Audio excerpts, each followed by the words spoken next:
How ancient Jewish harvests reveal the exact rapture timeline.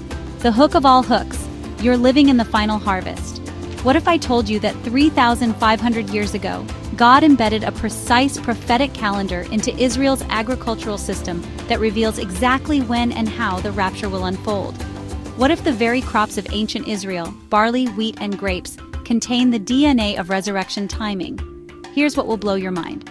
We are currently in the final harvest season, and most of the church has no idea what that means. The hidden pattern most miss.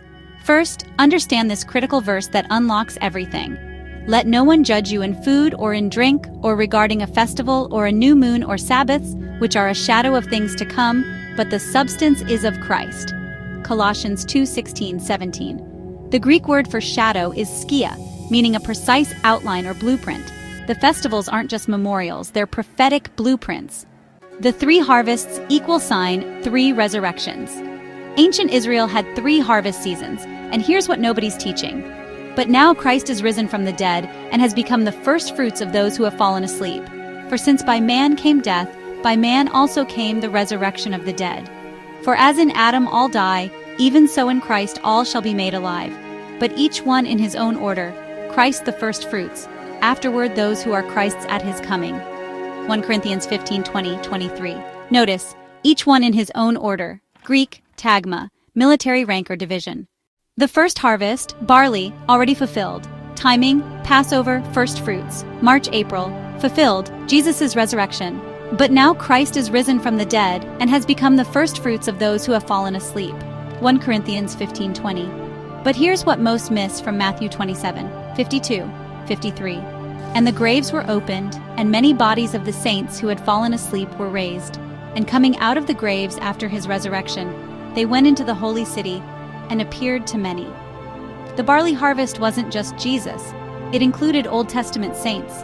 Barley was the poor man's grain, representing the humble who died in faith before Christ. The second harvest, wheat, imminent. Timing, Pentecost, summer, May, June. Prophetic fulfillment, the church rapture. Here's the bombshell from ancient Jewish law. You shall count 50 days to the day after the 7th Sabbath. Then you shall offer a new grain offering to the Lord. You shall bring from your dwellings 2 wave loaves of 2/10 of an ephah. They shall be of fine flour. They shall be baked with leaven. They are the first fruits to the Lord.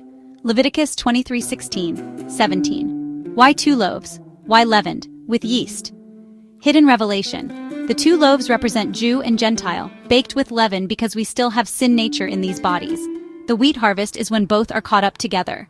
The ancient calendar secret. In the Dead Sea Scrolls, 4Q 320-330, the Qumran community kept meticulous records of the priestly courses and feast dates. They noted something profound. The wheat harvest always began with a trumpet blast. Blow the trumpet at the time of the new moon, at the full moon, on our solemn feast day. Psalm 81:3. Now connect this to Paul's revelation. Behold, I tell you a mystery. We shall not all sleep, but we shall all be changed, in a moment, in the twinkling of an eye, at the last trumpet. For the trumpet will sound, and the dead will be raised incorruptible, and we shall be changed.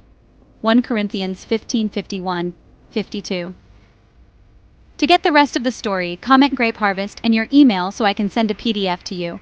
This was brought to you by EmbraceAmazing.org. This is Lady Janice. Shalom, shalom.